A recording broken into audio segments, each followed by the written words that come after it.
Hello, it's Liz Postlethwaite here, back at Capitol Theatre again. We thought we'd give you a second instalment of the story of Arturo the Waterboy. So we're here in the theatre, if you want to show everyone, Matthew. So fun, there's Danny and Sam working very hard on the back there. It is quiet at the moment because it's actually the lunch break, so all the kids have gone off and all the cast have gone off for lunch, and we always kind of use the lunch breaks. It's actually quiet in here, quiet to do stuff. So I'll just show you the backstage area of this theatre.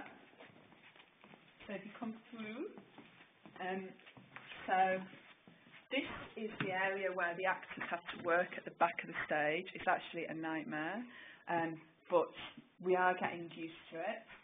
And this is our baby, who we're using in the play. It's actually a bit scary, but these are the prop tables where we keep all the props that the cast use, and if they want to go from one side of the stage to the other, they have to come along this corridor. So this is the entrance onto the stage. If you turn around, that's the entrance that the actors can see coming into the space. Now, one thing that we're really excited about, come and have a look, this is the tank that Arturo lives in. And we've had this tank made especially for the show. So Arturo, who's the Waterboy in the show, lives in this tank, and we're going to use kind of a lot of lighting and paint effects to give the impression of it being a kind of underwater world that he's living in. But we're really pleased with the results of how it looks. And if you just come down here, this is Lara Booth, who is our designer on this show, and she's making a foxtail for this fox who's going to be in the show. So Lara, do you want to just tell us a little bit about the design and the processes that you went through working on this show? Yeah, so because it's been quite a devised piece, this, and we didn't start with an initial script. The script was developed over a period of rehearsal time. We just started off by looking at various locations around Manchester, looking into the Victorian history of the theatre here and the history of the society in Manchester in Victorian time.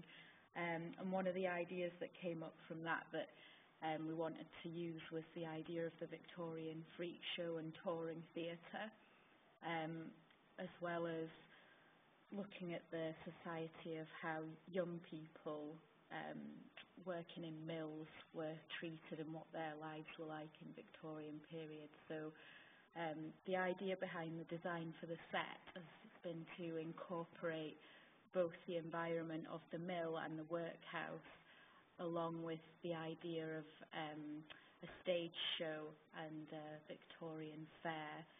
So it's a sort of collaboration of those two locations that have gone into the idea behind the set.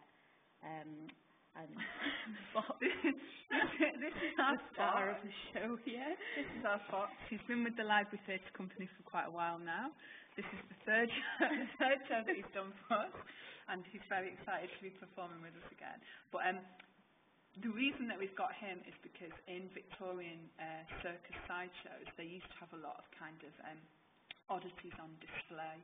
So this is one of the things that will be on display in the sideshow when the audience come in at the beginning.